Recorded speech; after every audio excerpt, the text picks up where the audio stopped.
We actually, I think we might have Lauren Green on the phone. Do we have her? It's okay. We'll have to get it set up. It takes a little while for our phone lines to get connected. So you're doing a radio show, but you're a nightclub comedian?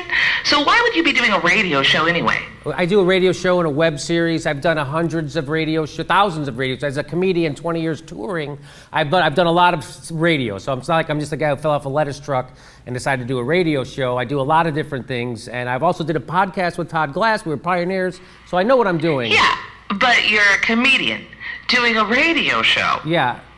Yeah, that's what's different about a radio comedian doing a radio show or a radio show host doing stand-up comedy?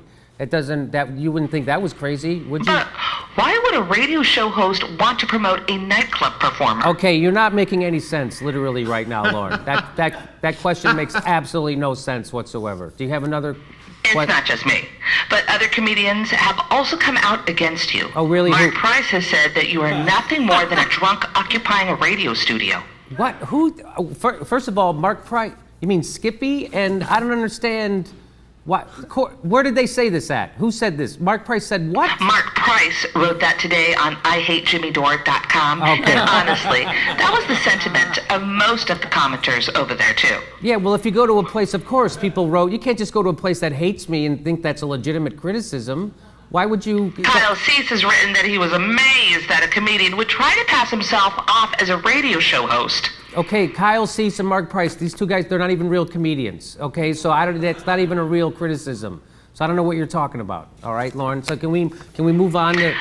I don't have any problems with you being a radio host. I just think you should tell people that you are a comedian when you do it. I talk about being a comedian all the time, Lauren. I plug my dates. I'm going to be in Sunnyvale, Northern California this weekend at Rooster Teeth Feathers. Come 8th through 11th of August. Come see me. Everybody knows I'm a comedian. I don't try to hide. Well, Jimmy, glad to have the debate. Thanks for coming on. Okay, thanks, Lauren. I didn't come on your show. You're on my show. She really got you. She really got me. Boy, she just doesn't learn a thing. Well, I have a question to ask you. Oh, really? Why are you trying to blow us up? Okay.